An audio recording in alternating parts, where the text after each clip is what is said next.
دکھائی دے رہے ہیں۔ یاد رکھیے جب برائیاں عروج پر آتی ہیں اللہ کی مدد کا ہاتھ رٹ جاتا ہے، اللہ کی رحمتیں رک جاتی ہیں، پھر اللہ مسلط کر دیتا ہے کبھی ظالم حکمرانوں کو، کبھی پرشاسن کو، کبھی آسمانی مصیبتیں، کبھی آسمانی بلائیں، یہ سب آنی شروع ہو جاتی ہیں۔ لیکن یاد رکھیے اپنے کرتوتوں کی وجہ سے ہم ہاتھ جوڑ کے عرض کرتے ہیں ایسے حالات سے اگر بچنا ہے تو اپنے آپ کو واپس لاؤ۔ اللہ نے رزق کا وعدہ کیا، تم یہ سوچتے ہو میں اگر ٹٹلو نہیں کاٹوں گا، میں اولیکس نہیں کروں گا، میں کسی کی گردن پہ چھری نہیں چلاؤں گا، میں کسی کے بچوں کو فٹ پاتھ پر روڈ پہ نہیں لاؤں گا تو میرا گزارا کیسے ہوگا؟ یاد رکھیے قرآن کریم اللہ تعالیٰ نے وعدہ کیا ہے کہ میں نے تمہیں پیدا کیا ہے، رزق کا ذمہ دار میں ہوں، جب تک تمہیں دنیا میں رکھنا ہے جب تک رزق میں تمہیں دیتا رہوں گا، کیوں آپ ادھوپی کیوں مصیبت میں پڑ رہے ہو؟ یاد رکھیے قرآن نبی صلی اللہ علیہ وسلم ارشاد فرمایا کہ جس نے دھوکہ دیا وہ ہم میں سے ہے ہی نہیں، وہ مسلمان ہے ہی نہیں۔ کیسے مسلمان ہو؟ کیسے مسلمان ہو؟ مسلمان وہ ہوا کرتے تھے اگر ایک پیسہ کسی کا ناحق آ گیا تو انہیں نیند نہیں آتی تھی جب تک اس کے پاس نہیں پہنچتے تھے، اسے معاف نہیں کروا لیتے تھے، اور اگر شک کی اور مشکوک بیٹھ جائیے آپ، مشکوک روزی اگر کسی کے پاس آتی تھی وہ تڑپ جاتا تھا، وہ ڈر جاتا تھا۔ آج کیا ہو گیا مسلمانوں کو؟ مسلمان اگر نربھر کر رہا ہے، مسلمان بھروسہ کر رہا ہے تو حرام کی کمائی پہ۔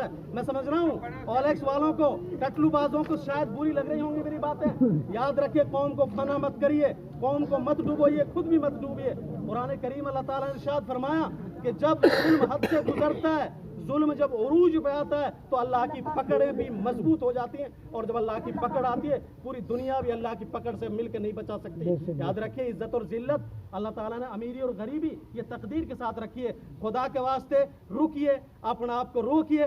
آج ایک لڑکا ایک معصوم ہمارے بیچ سے گیا ہے، کہتے ہیں کہ حسرت تو ان غنچوں پہ ہے جو بن کھلے مرجھا گئے، افسوس تو یہ ہے ابھی جوانی میں قدم رکھا تھا اور چلا گیا، اب وہ اپنے باپ کا سہارا بنتا، اپنے گھر کا سہارا بنتا چلا گیا۔ کس کی وجہ سے؟ کرتوتوں کی وجہ سے، ناپاک حرکتوں کی وجہ سے، گندی حرکتوں کی وجہ سے۔ میں یہ کسی ایک کا مسئلہ نہیں ہے، کسی ایک گاؤں کا مسئلہ نہیں ہے، بلکہ پوری علاقے کا، بلکہ پوری قوم کا ناسور بن گیا ہے۔ پوری قوم میں ناسور ایسے پھیل گیا کہ رکنے کا نام نہیں لے رہا۔ علماء کی باتیں اچھی نہیں لگتی، تقریریں اچھی نہیں لگتی، قرآن اور حدیث اور مسجدیں اچھی نہیں لگتی۔ یاد رکھیے، آخری بات کہہ کے میں بات ختم کرتا ہوں، یاد رکھیے قرآن کریم کا اور اللہ کا پیغام میں آپ کو سنا دینا چاہتا ہوں کہ جن قوموں نے اللہ کی نافرمانیاں کھلے طور پر کی ہیں، کھلے طور کا میں آپ کو بتا دوں، ایک آدمی مسجد میں نماز بھی پڑھ رہا ہے، اس کا لڑکا اولیکس کر رہا ہے، وہ اپنے بیٹے کے پاس بیٹھ کے کہہ رہا ہے بیٹا آج کتنی کمائی لگی، آج کتنا پیسہ آ گیا تیرے پاس، بیٹا آج کل کو مشین لانی ہے، موٹر سائیکل نہیں ہے، انویٹر نہیں ہے، بیٹا کب تیرے پاس پیسے آ رہے ہیں؟ ڈوب کے مر جاؤ، شرم آنی چاہیے۔ کیا ہوگا ان نسلوں کا؟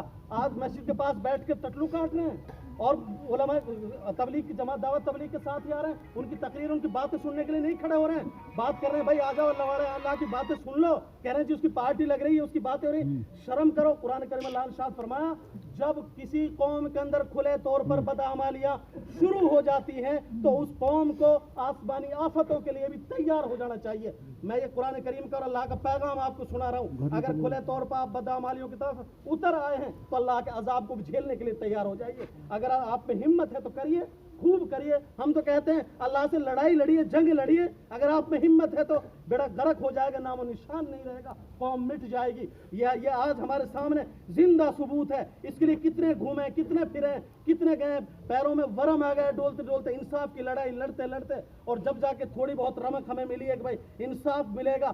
آج ایک دلشاد کا، ایک سدا کا مسئلہ نہیں ہے، یہ کتنے سدا اور کتنے دلشاد ایسے ہو جائیں گے کہ آپ اٹھاتے اٹھاتے تھک جائیں گے۔ اللہ کا عذاب اور سخت اور مزید ہو گیا۔ اللہ حفاظت فرمائے، اللہ ان کی مغفرت عنایت فرمائے۔